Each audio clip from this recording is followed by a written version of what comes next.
session here, titled Estate and Gift Tax Planning Update for 2013. Our presenters are joining us now. David Luzon is partner at Phillips Lyte, practices in the Buffalo area, concentrates his practice in the areas of estate and trust planning and administration. He has extensive experience in the estate, gift, generation skipping, transfer, and income tax aspects of estate planning and administration. He practices also in planning for retirement benefits, charitable giving techniques, elder law, Medicaid planning, and guardianship. He received his Bachelor of Science degree at Lyte College, a Master's in Business Administration from SUNY Buffalo, and his Juris Doctorate degree from SUNY Buffalo School of Law. Joining him this morning will be Beth Perry. Beth is also an associate with Phillips Lyte in Buffalo. Ms. Perry concentrates her practice in the areas of trust and estate administration, estate planning, estate and tax and gift taxation, elder law, and guardianship. A graduate of Union College and SUNY Buffalo School of Law. She's a member of the New York State Bar Association of Erie County, and Women's Bar Association of the State of New York, the Western New York chapter. So David, are you going to lead us off? Yes, sir. Okay, David, come forward. Oh, we're going to sit here. Oh, you'll sit there? Be very casual. Okay, as all we are I ask, today. make sure you talk into the microphone so. No problem. If anybody can't hear me, just raise your hand or let us know. All that background, it's intimidating. I don't know who they're talking about. But Beth and I have been lucky enough to have the opportunity to present before together, and we really enjoy presenting. We're going to kind of go back and forth a little bit. And it's my understanding that Betsy Steger was supposed to be here from Chautauqua County talking about Medicaid, and I'm sure you probably would have much rather heard the Medicaid presentation than the technical tax stuff that we're going to talk about. But we're going to try to make it as painless as possible while still affording the attorneys the CLE credit that this portion is going to entitle them to. So I understand we have a bunch of lawyers as well as non-lawyers in the audience, so we'll try to gear our presentation so it's interesting for everybody. We're going to be going over an abundance of facts and figures and some technical information. Our goal is not that you will be able to walk away reciting, verbatim what we went over. You're going to have all that information in your printed materials, so you can always refer back to that. But our goal is that you'll go away with a better understanding of estate planning in the current environment. And so significant changes to the federal tax world occurred January 2nd, 2013 with the passage of ATRA. That's another thing that we're going to throw at you, and they're all defined in the materials. There's tons of acronyms out here now. There's ECTERA, there's ATRA, there's the 2010 Tax Act, and we're going to be kind of bouncing a little bit back and forth to give you an idea of where we were, where we are, and, I don't know, I don't have a crystal ball, but maybe where we might be heading down the road. And so, January 2nd, 2013, the American Taxpayer Relief Act was passed. In some way, ATRA is a relief, and then it provides permanency, finally, after more than a decade of uncertainty in the estate planning area. In other ways, ATRA is geared toward relieving certain people from the burden of having too much money.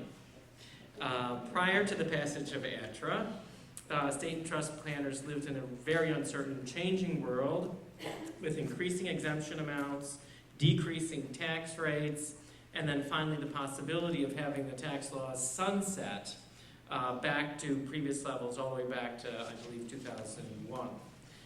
This made planning, as you can imagine, for clients extremely tricky.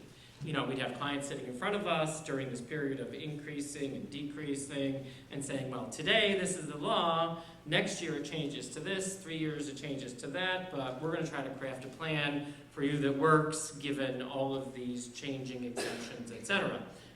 That was incredibly difficult and challenging. And people felt compelled to, check back, which was a good thing for us in a lot of ways, but bad for them sometimes. So we're going to look at where we were, where we are, etc. EGTERRA was the part of the Bush-era tax cuts. It was the Economic Growth and Tax Relief Reconciliation Act of 2001. It provided some significant income and transfer tax reductions and a phased-in repeal of the estate and GST tax. So this is what was in place before ATRA came along.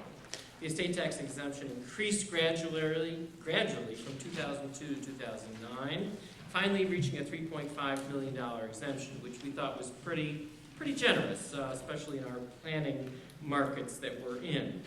And then in 2009, there was a maximum tax rate of about 45%. The gift tax exemption, however, was frozen at $1 million.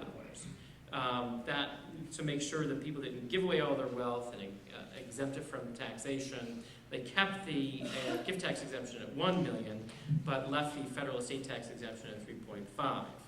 EGTERRA was due to sunset on December 31st of 2010, going all the way back to 2001 levels, with an estate tax exemption of $1 million and a 55% marginal tax rate.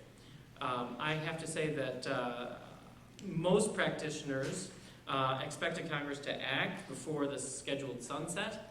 However, Congress did not act until almost a year after the sunset, which left us, as far as administration purposes, in a very awkward and uncertain position until they finally announced how things were to be handled. ATRA, our new act, made permanent, with certain modifications, the transfer tax provisions of the so-called Bush tax cut, originally part of EGTERRA. Under EGTERRA, there were phased-in reductions, as I said, between EGTERRA and ATRA, so we have EGTERRA, right, and then that sunsets. Congress doesn't act. We go almost a full year. Finally, Congress instituted the 2010 Relief Act. So we have EGTERRA, the 2010 Relief Act now, and then when we get to ATRA, Beth will take that part. Many practitioners expected the 2010 Relief Act to make the $3.5 million exemption permanent with a 45% permanent top rate. But Congress went much further. In the 2010 Tax Relief Act, it made the estate and gift tax exemptions and the GST tax exclusion $5 million with a top marginal rate of 35%. So we have a scheduled sunset. Congress doesn't act. We don't quite go back to the 2001 levels. Congress institutes this 2010 Relief Act, which is great. It's got this higher level of $5 million on all three, estate and gift, as well as GST. And then we eventually head into ATRA.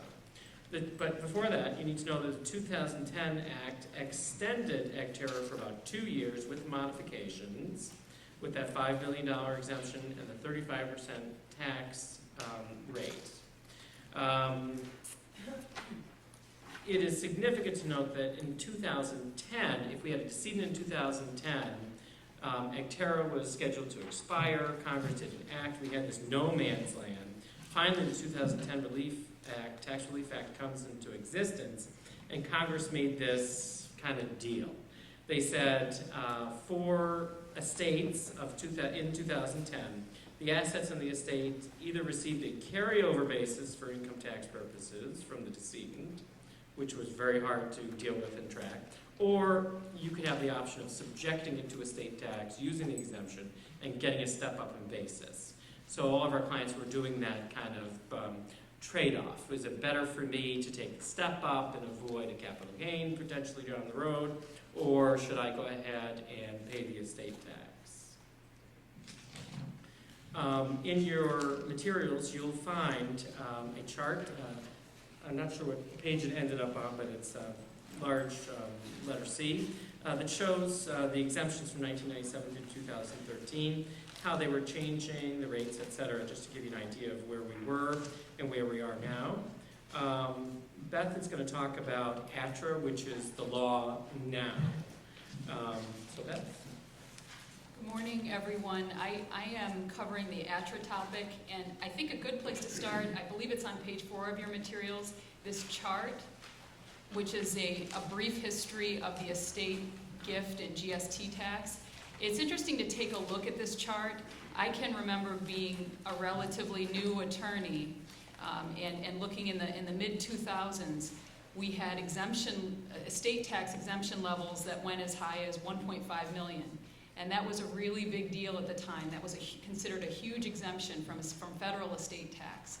Now fast forward a decade and we are dealing with an exclusion amount that is ballooned to more than double that amount. I'd also point out the maximum tax rate for the federal estate tax. Back in 2001, we had a 55% maximum tax rate, 55 cents on the dollar for every dollar that exceeds the estate tax exclusion amount. That's a lot. That's a huge tax rate. We are now at a 40% tax rate under the new law. Still a high rate, but much more manageable. And again, we have this extremely ballooned estate tax exclusion amount at the federal level. One other point I would make as you look at this chart, you notice we have columns for the estate tax, gift tax, and the GST tax, which is the generation skipping transfer tax. And one of the complex parts of dealing with estate planning is you have the intersection of really 4 types of tax. You have estate tax, gift tax, generation skipping tax, and also income tax.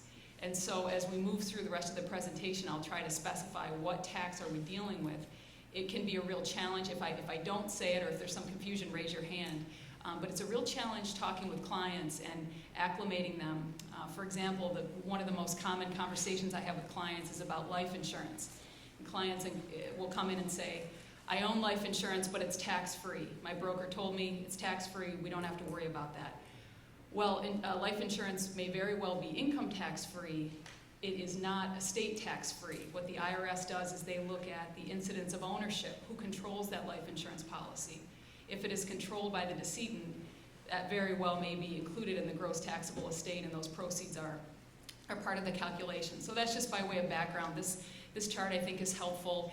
And so for the first time now with ATRA, for the first time in over a decade, we have this idea of a permanent estate tax, gift tax structure. And you can, with all that's going on with the federal government, you can argue about how permanent is anything. Of course, these laws are subject to change. We don't know with a new administration, will we see changes to these? It's possible, very possible, but for the time being, we do have a firm structure in place. And we start with the federal estate tax. So again, this is the federal level estate tax, taxing the estate of a decedent. We have now a $5 million estate tax exemption, and this is indexed for inflation each year. So in 2013, the exclusion amount is actually $5.25 million for individuals who die in 2013, 40% maximum tax rate. Now, again, this is only the federal estate tax exemption. We know that in New York State, for example, we have a separate state-level estate tax, and there are several states that have this regime. They call these states decoupled, meaning that they do not follow the federal, they do not track the federal estate tax exemption level. They establish their own law. So from a federal perspective, many of our clients don't need to worry about federal estate tax. Unfortunately, I am part of the group of individuals that doesn't need to be concerned with federal level estate tax. $5.25 million, that's a large exemption.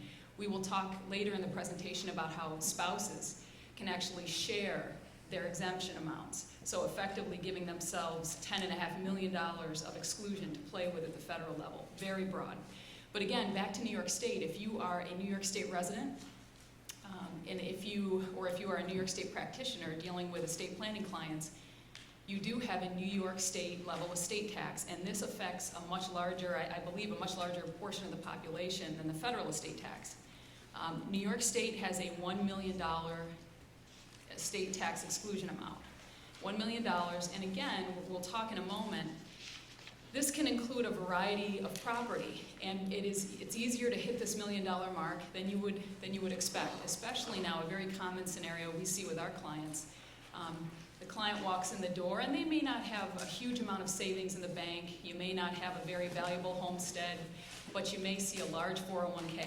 They put everything that they earned, every penny that they could into their IRA, their 401k, and that is taxable. So the first point I'd make with regard to New York and federal estate tax, a common point of confusion is the idea that somehow non-probate assets are not part of the taxable estate. That is a misconception. So backing up, probate assets, when we refer to probate, we generally are talking about assets that pass through someone's estate when they die. So for example, if I pass away, I have a Chase bank account. There is no joint owner or beneficiary on that account. It's my account. That is considered probate, meaning that my will, or perhaps if I don't have a will, my estate, the laws of intestacy in New York State will dictate who gets that money, how does it pass. Probate, again, it's controlled through the estate. Non-probate would refer to assets that they somehow pass outside of the will or outside of the probate structure. So an example would be a 401k with a designated beneficiary, a life insurance policy with a beneficiary designated. That asset will pass directly on a theory of contract. It will pass to the beneficiary named on the account. So we have these non-probate assets. But again, for estate tax purposes, whether you're talking federal or New York State estate tax, this issue of probate and non-probate, that's not the key distinction. What the taxing authorities look at is control, ownership.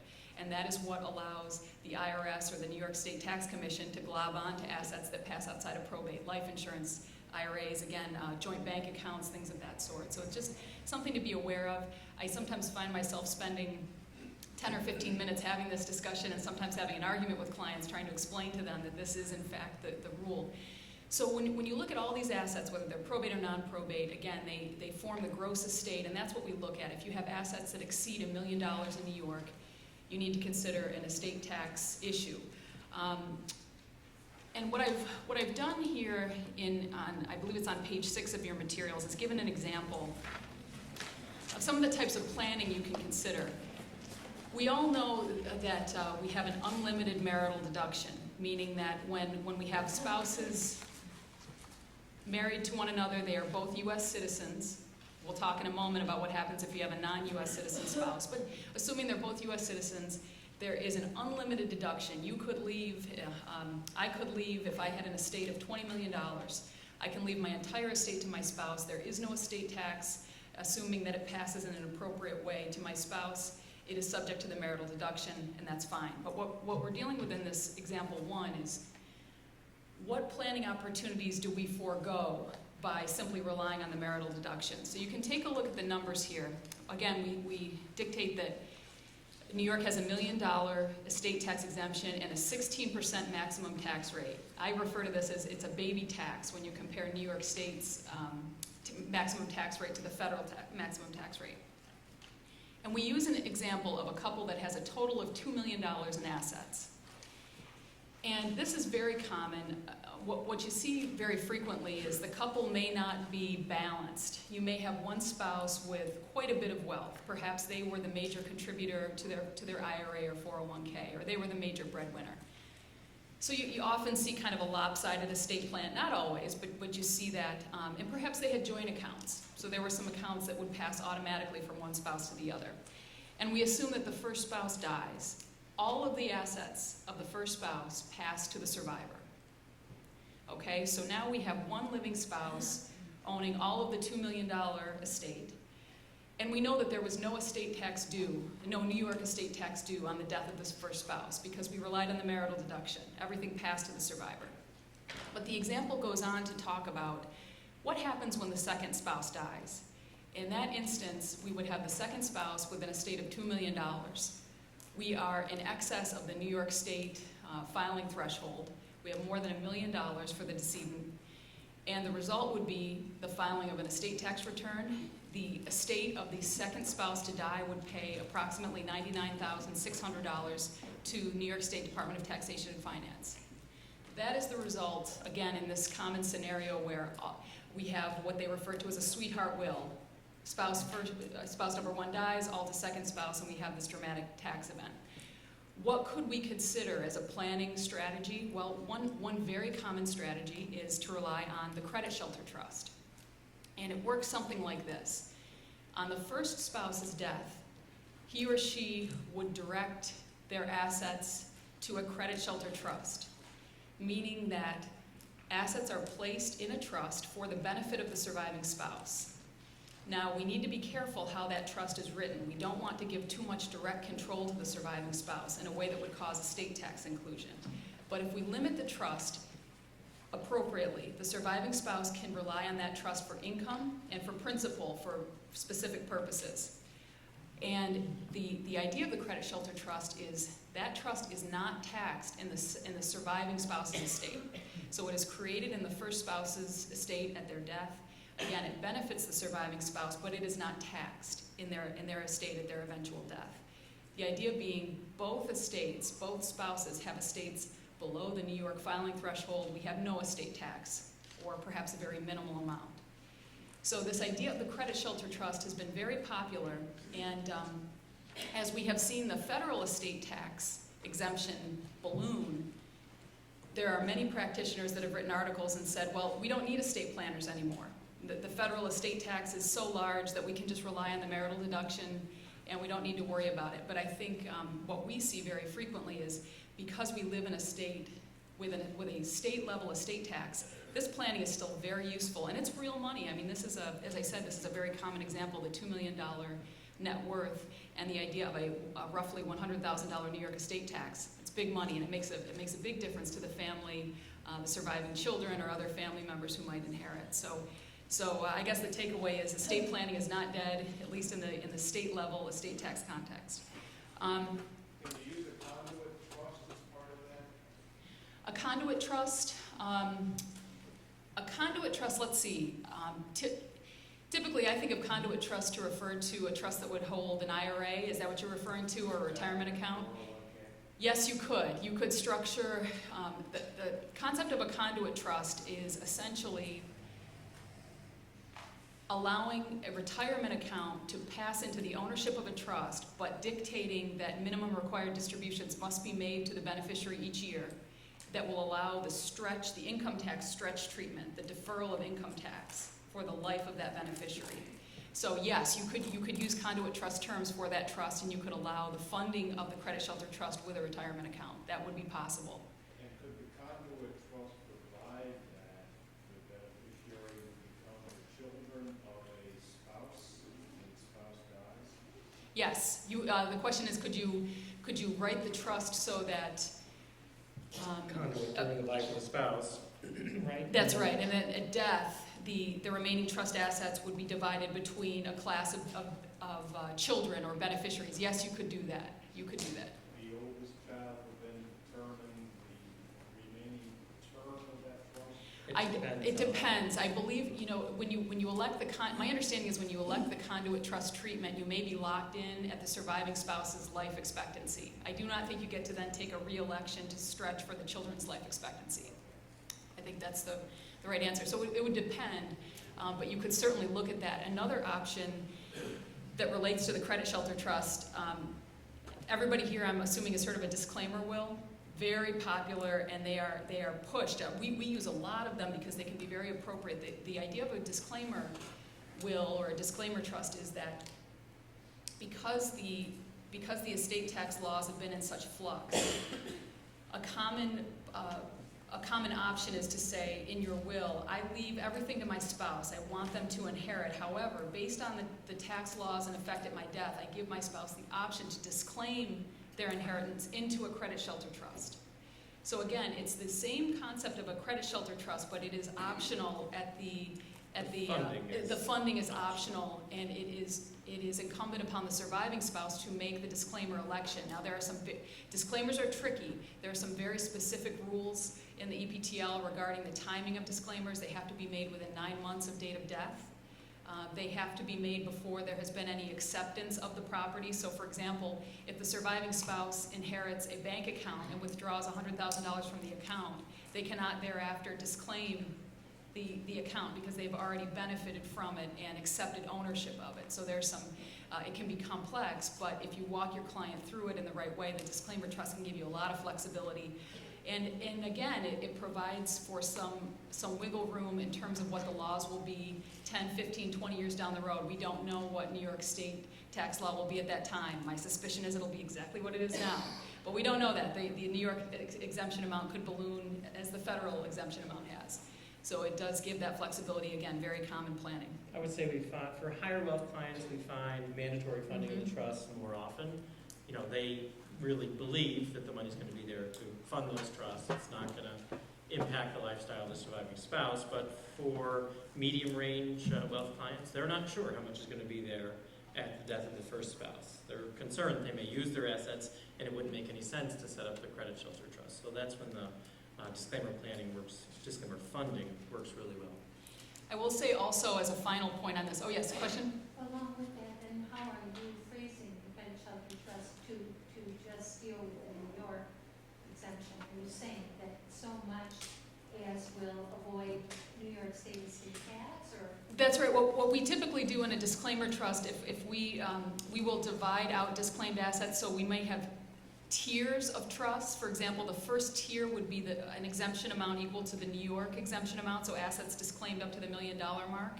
If there are more assets disclaimed, they would go into a separate trust. That is the remaining federal estate tax exclusion amount. It's a good question. So our disclaimer wills are more complicated than if we lived in a state with no estate tax, because we have to take into account that New York has a separate exemption amount than the feds. So we do have these tiers. Another point I guess I would make as a final point on the disclaimer wills, I don't think they're a one-size-fit-all proposition. They're very, very popular, as I said, but what we do is we try to really analyze the client. For example, you may have an elderly client or a client who is not involved in any part of the financial planning for the couple. I'm personally uncomfortable of putting a client in that position to say, well, when your spouse passes away, come back and we'll figure out all the disclaimer business, knowing full well they may not come back in the door. They may not get help. This plan may not have any real value to them. In that case, I would consider a credit shelter trust, which is a mandatory funding of a certain dollar amount or exemption amount. I just throw that out there because I think you do have to take a look at the likelihood that this client will be able to disclaim. And the other issue is, as I mentioned, disclaimers are not easy. I've been involved in some very difficult projects with disclaimers. For example, you have joint accounts. How do you sever them? How does a spouse disclaim one half of an account? It's not as easy as you might think, especially if you have an active investment account. Those types of issues, it lends itself to really counseling the client to say it may be appropriate for you to sever some of those joint accounts now and have some balance between the equity of the two spouses in the marriage. So ultimately, how the will is written is, we think up to the client. We will discuss those issues with the client, and if it's a married couple, say, are you comfortable leaving it so that the survivor has to disclaim? And sometimes they'll say no, and other times they'll say yes. I mean, it really depends on what their wishes are. That's right. A final point I wanted to discuss, and I think this has relevance, especially here as we get closer to the border. We have clients with cross-border estate tax issues. So let's take an example, very common. We have a client who is a Florida resident. There is no question they maintain a residence in Florida and they've taken all the appropriate steps. However, they continue to own real estate in New York, or perhaps they own tangible property that is located here in New York. Guess what? New York will tax you on that. This is something we see very, very commonly. New York likes to reach out and grab at the assets that are located here in this jurisdiction. This is something that is missed by many practitioners. Clients don't like it, but it is a reality, and we try to counsel people. Very common. Again, you move to Florida, but you keep your in central New York, they call it camps. I guess here it'd be a lake house, but you keep your vacation property here in New York State. So there are a number of issues to be aware of with this. They're all related. First of all, you may have a probate issue here in New York. You have a Florida resident, but how do they transfer ownership of that New York real estate? Well, they may have to open up an ancillary probate, meaning perhaps Florida was the state of original probate, where assets were marshaled and distributed. That fiduciary may need to come here to New York State and deal with that real estate, get permission from the New York State surrogate to transfer or appropriately deal with the property. Very common. An interesting, or I suppose common issue is, I've seen this with mineral rights, gas leases, anything that is attendant to a real estate interest. It most commonly is dealt with as a real property interest. And so if your client has an interest such as this, they may not own the underlying real estate, but they may own some of the rights to that. They may be in an ancillary probate situation. Question, how does New York State tax in this situation? Again, this is a non-resident decedent. It's very complicated, and what I will say about it is essentially what New York State does is they total the worldwide assets, and they tax based on a proportion that the New York State located asset bears to the total tax. That's maybe the best way to think of it. So it is not to say that New York is going to tax you necessarily on the full value of the property. They do it proportionately, as the value of that asset bears to the total estate. And that's very disconcerting Mhm. to Florida, domiciliaries that own real property here, because Florida has no estate tax. And they really honestly believe, and understandably so in many cases, they think that they're not going to be liable for any estate tax because they live in Florida and Florida doesn't have an estate tax. But just because that little piece of property is here, it may not be so little, if their estate exceeds $1 million and New York goes by the New York exemption amount, even though it's a Florida domiciliary. New York is going to get its tax on that asset. Mhm.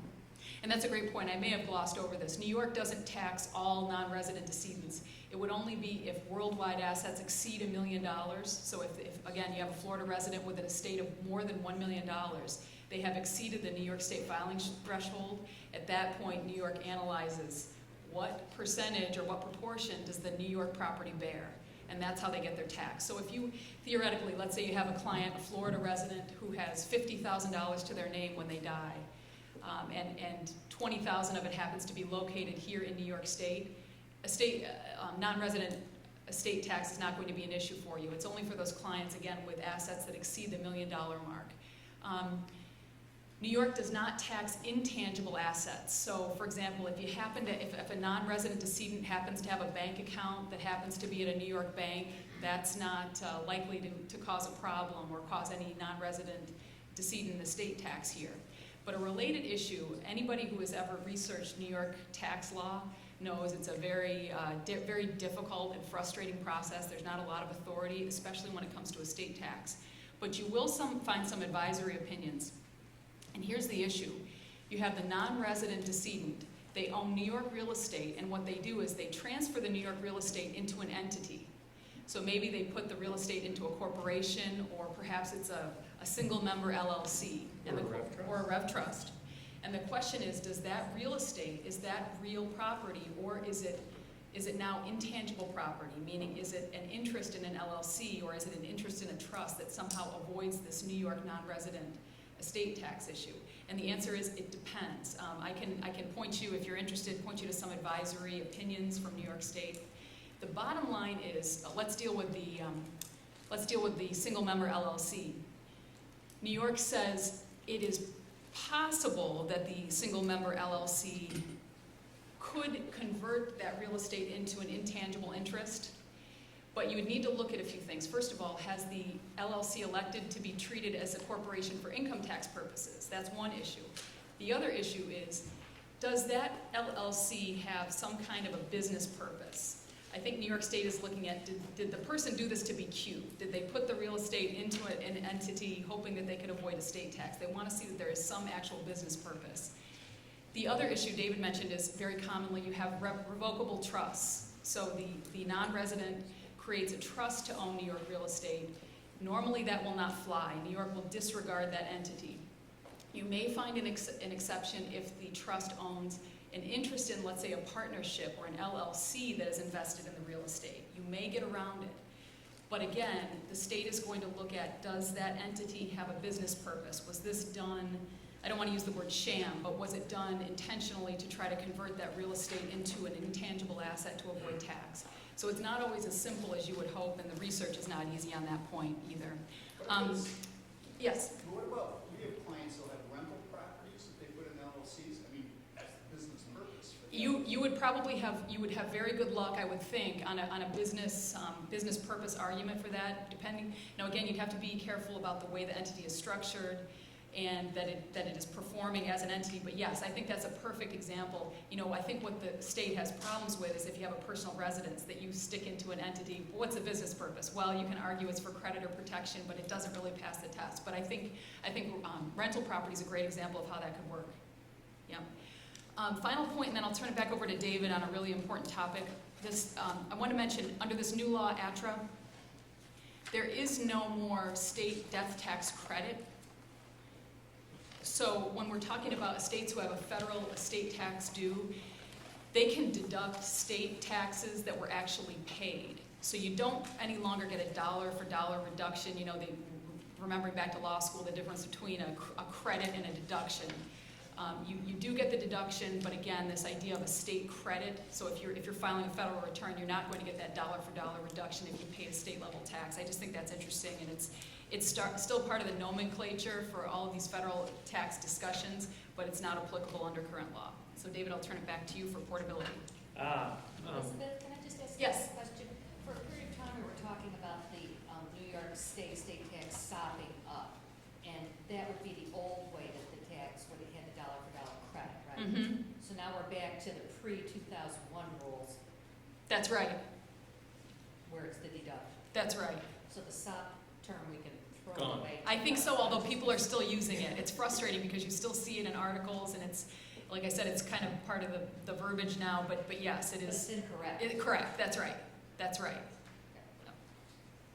Yes. Question, I'm a retired Army captain, I was married to a foreign national, German, and she never got her citizenship. How does that play into that? Because I would think if I died and taxes had to be paid, they would be paid.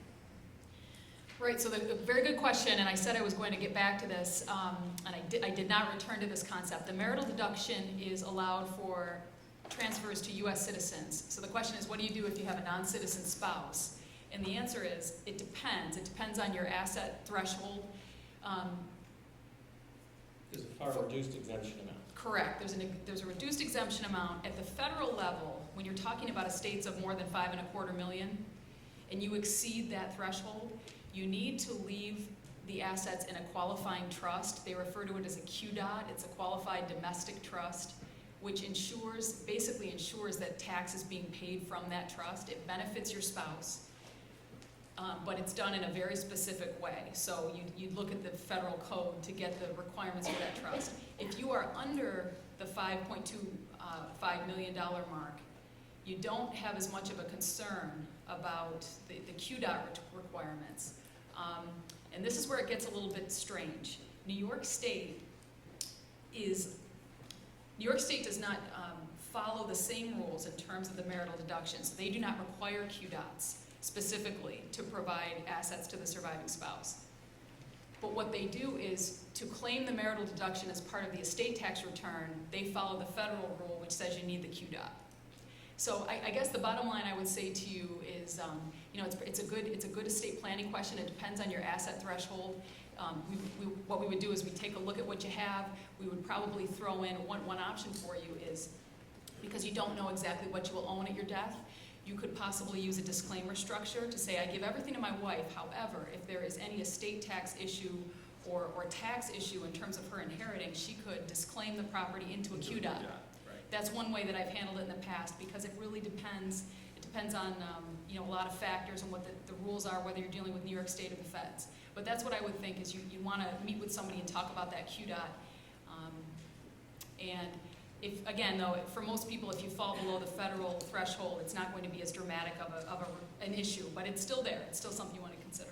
Thank you. Mm-hmm. So I'm going to speak a little bit to portability, and you may have heard of the concept. It's only on the federal level, and so portability under ATRA is the ability for a surviving spouse to use any unused portion of his or her last deceased spouse's unused estate and gift tax exemption. And it has to be, we'll get into this in a minute, the last deceased spouse's. You can't go along and collect them. So for example, if a first spouse dies in 2013 with unused applicable exclusion of $2 million, and if portability is elected by the fiduciary of the first spouse's estate, the surviving spouse will be able to transfer $7.25 million without estate tax, using their own 5.250 exclusion plus the $2 million of the unused exclusion from the deceased spouse. And we call that the DSUE, or the DSUE, or the DSUEA. Here's another acronym. And, you know, what is the $2 million DSUE in this example really worth to the surviving spouse's heirs? Because that's who we're really talking about, right? It's going to be after the second spouse dies that there's this benefit of this additional $2 million exemption. Well, assuming a 40% tax rate applies to that surviving spouse's estate, it's worth about $800,000 to the surviving beneficiaries of that second spouse's estate. Pretty valuable, you know, so people really want to be able to use that DSUE amount, elect portability. The second spouse certainly would want to be able to do that if they're in a federally taxable situation. The exemption amount is indexed for inflation and will continue to grow significantly over the coming years, so that 5.250 is going to keep going up as the years go by. Notably, portability applies only with respect to a last deceased spouse. A surviving spouse may not accumulate unused applicable exclusion amounts for multiple predeceased spouses. So, black widows out there, I'm not identifying anybody. You can't keep killing them off. And I see fingers pointing up there, yeah. The deceased spouse's unused exclusion is not indexed for inflation. So if you bring over $2 million, your $5.250 million will continue to grow, but that $2 million of unused exclusion is static and not going to increase. So we've identified a number of considerations with regard to the use of portability. And they're all outlined in your material. Portability has to be elected on a timely filed federal estate tax return. So, you know, one of the issues here is, what if there is no federal estate tax due on the first deceased spouse's estate? Let's say they have a $3 million estate, or a $4 million, or a $5 million estate. Since the exclusion is 5.250, there's no requirement that federal estate tax return be filed. So, you know, if the surviving spouse wants to be able to take over that DSUE amount into their own hands, someone has to file an estate tax return and elect portability in order to pull it over. So this presents some issues.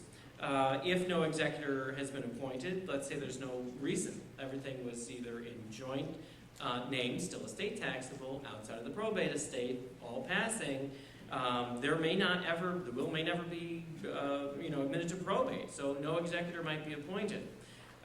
There is a provision under the Internal Revenue Code where a person in actual or constructive possession of the assets of the decedent has the authority to file. In second marriage or other complicated family situations, the filing of a portability election can be a real problem. Take, for example, an estate of a decedent in a second marriage with a limited amount or nothing being transferred to the surviving spouse through the estate. Maybe the decedent spouse provided for the first spouse in other ways, made gifts during life. Maybe the spouse had their own wealth. Maybe there's a prenuptial agreement. Perhaps the deceased spouse provided for this other spouse, and there's no real need to have anything passed from the estate of the first spouse to the second spouse.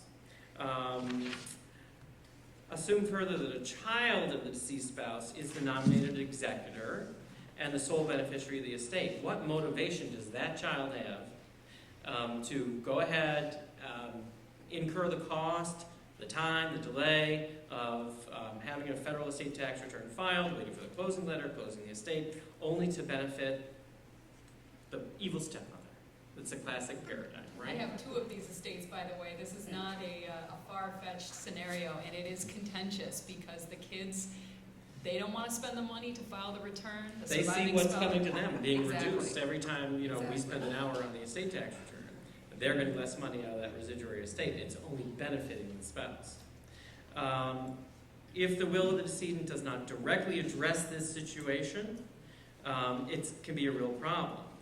And the unused federal estate tax exemption of the first decedent spouse can be wasted completely. I recently spoke to an attorney, a California attorney, when I was in Madison, Wisconsin at a CLE, represented, and in California, the probate fees are incredibly prohibitive, tens of thousands of dollars to probate a will, extreme length of time in trying to get something through probate and then finishing it up. And so their modus operandi is they will use revocable trusts and trust, all kinds of different trust structures in an effort to avoid probate completely. So when I was speaking to this person, this estate planner, there was no federal or California estate tax return that was required to be filed. The will nominated the son. There was no probate of the will, and consequently no executor appointed. Second wife had no interest in the trust. Second wife wanted an estate tax return filed so that she could make use of the $5.250 million portability and the unused exemption. And so, the questions came up. She's not really in actual possession of the decedent's assets underneath the Internal Revenue Code, which would allow her to go out and file an estate tax return. She was kind of in a no man's land. And, the son, who was the nominated executor, never appointed, but certainly a beneficiary under the trust, had absolutely no obligation to file the return and port the exemption. We think it's funny too. Portability is only recognized for federal estate and gift tax purposes. It is not recognized for New York estate tax liabilities. In order not to waste the $1 million estate tax exemption, it's advisable to use a credit shelter trust or other structure that will use up, or the plan, I should say, that will use up the New York estate tax exemption. Like the examples that Beth gave, if a New York couple relies on portability, it's all out there in the news, right? Portability, don't need to estate plan, don't bother a senior attorney. Let's do our will on LegalZoom.com, right? And we'll just leave everything to each other and we'll be done. They may not necessarily pay New York estate tax on the death of the second spouse.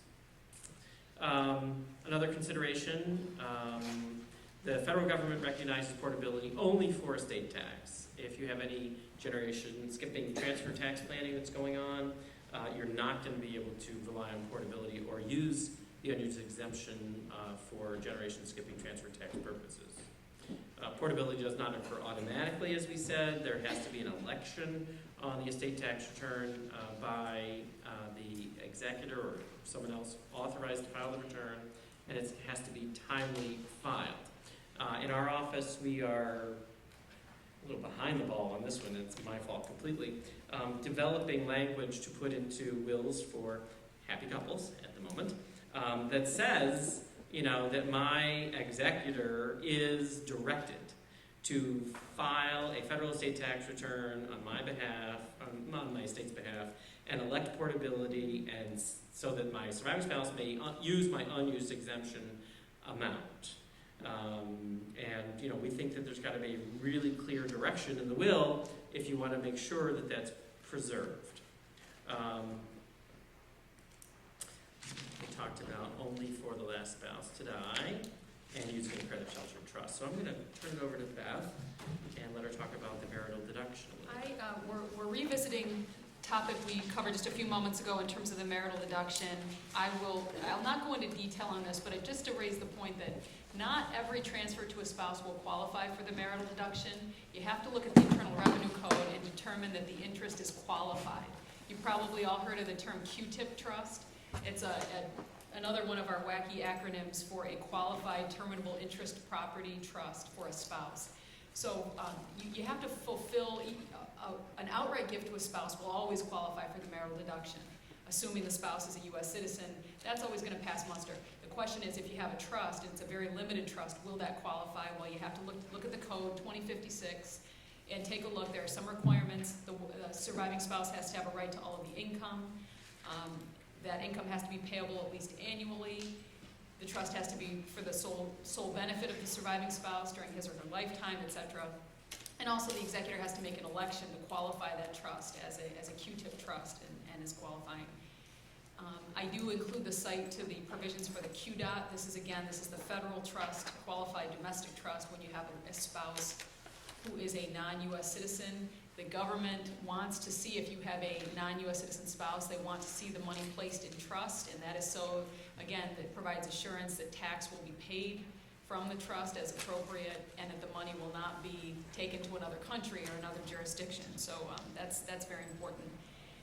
My next topic is gift tax, and I will not go into great detail in the interest of time, but I want to mention some very common misconceptions about the gift tax. Gift tax and estate tax are part of a unified system, so they really kind of leapfrog off of one another.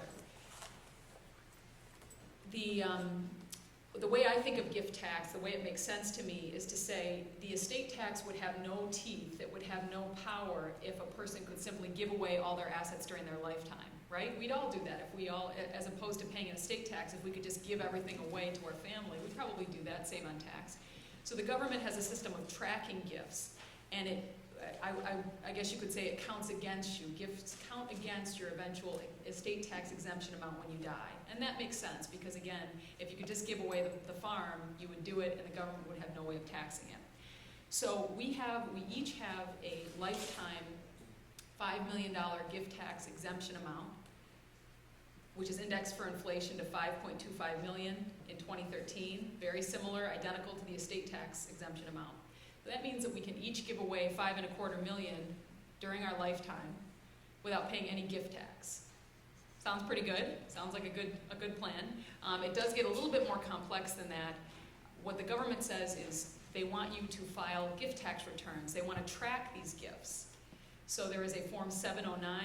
That is a gift tax return. You file them typically at the same time that an individual income tax return would be due, April of the year following the gift. And you track it. And the real concept of gifting, the real benefit for people can be, you say, well, geez, if I'm going to be taxed, if I have to track my lifetime gifts, what's the benefit of gifting? Well, you can shift appreciation. If there's an asset that you think that is going to grow considerably over time, you gift it. And the idea is maybe when I gifted this stock, it only had a value of $100. At the time of my death, it would have been worth $1,000. So I have leveraged my exemption amount by gifting it when it had a lower value. Most common misconception for clients, I hear this all the time, is they say, I can't give any more this year. I've already given the maximum amount, which is $14,000. I can only give $14,000 a year. What they are referring to is there's an annual exclusion amount. And it is currently $14,000 per year per individual. I could give, for example, I can give $14,000 to each member of the audience today. If I had that money, wouldn't that be lovely? And the benefit of this is it's an annual exclusion. I do not need to file a gift tax return to report that. If I gift $14,000 or less, there is no gift tax return required. So again, I think the misconception is this is not a limitation on how much you can gift. You can gift more than that. You just have to report that as part of a 709 gift tax return. So that's the difference.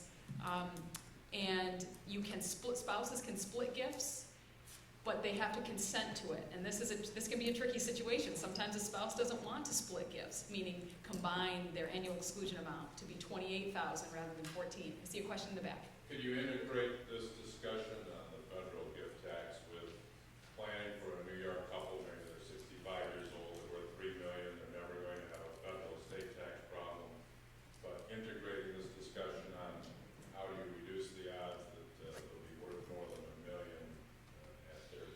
Yeah, good question. Give it to Duray, there's no New York gift tax. There is no New York gift tax, so gifting can be very effective. Even deathbed gifting can be very effective in New York State. There have been some articles written about this, but I will caution you, it is incorrect to say that gifting has no bearing on New York estate tax. And the reason for that is when New York calculates its tax base, they build off of the federal estate tax return.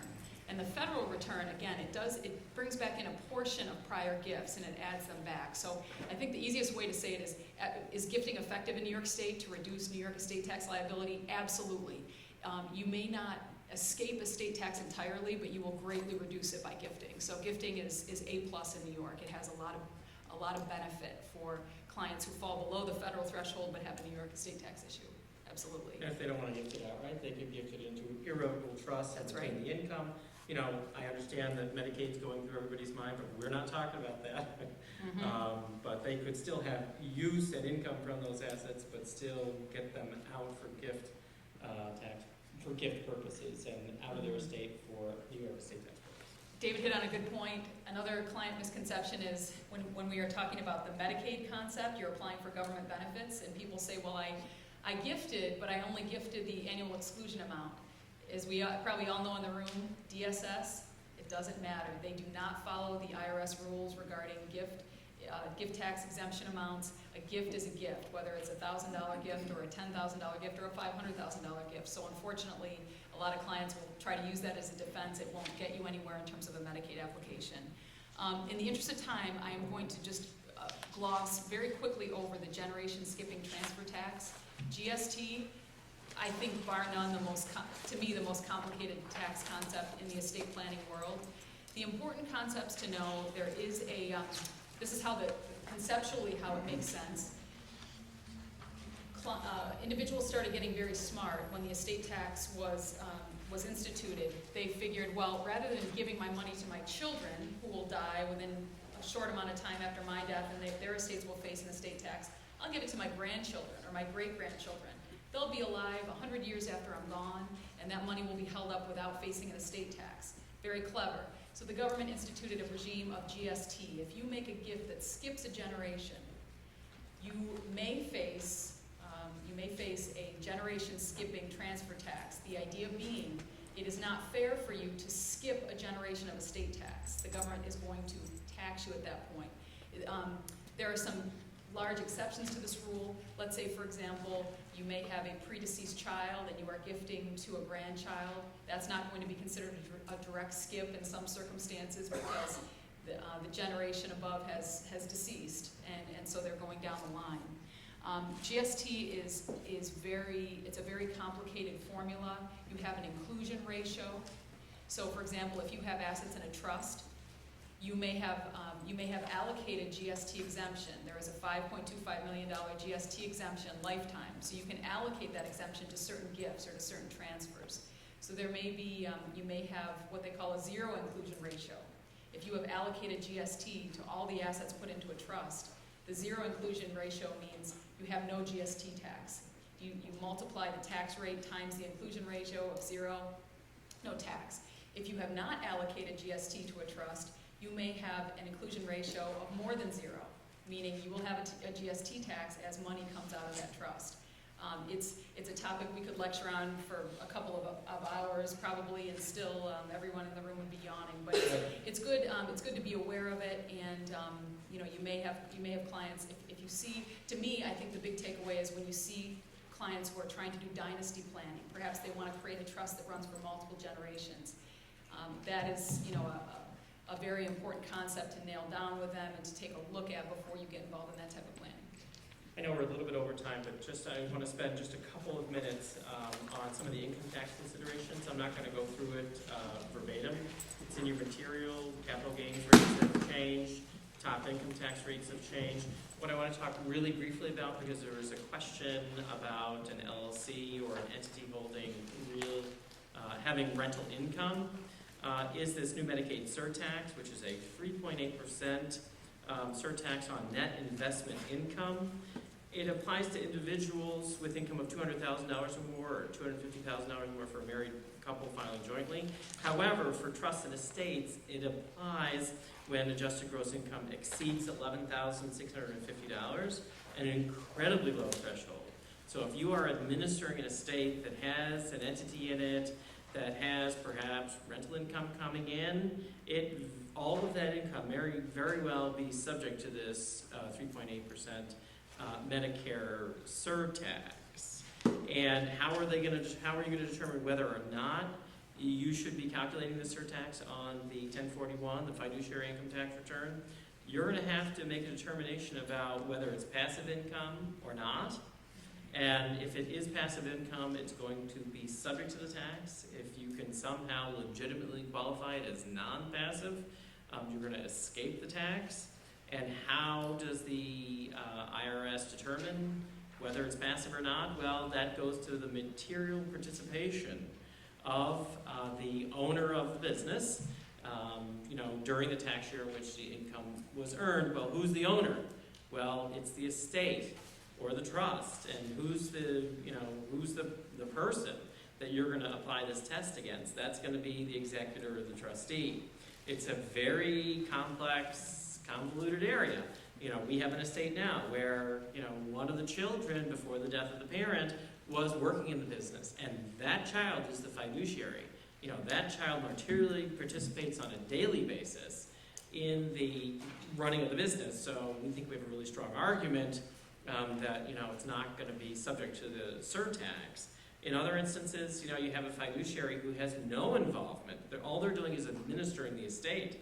There's no real clear guidance yet on, this issue.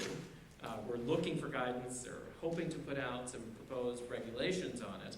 But you'll have to stay tuned on that. And this can make, for large operating entities that are passing into trusts for estate planning purposes, et cetera, this is going to be a huge issue.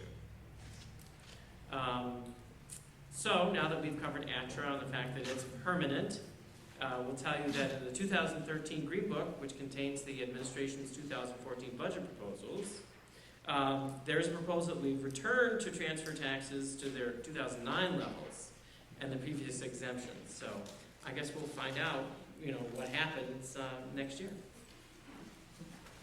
Anything else we can answer? All right. Thank you.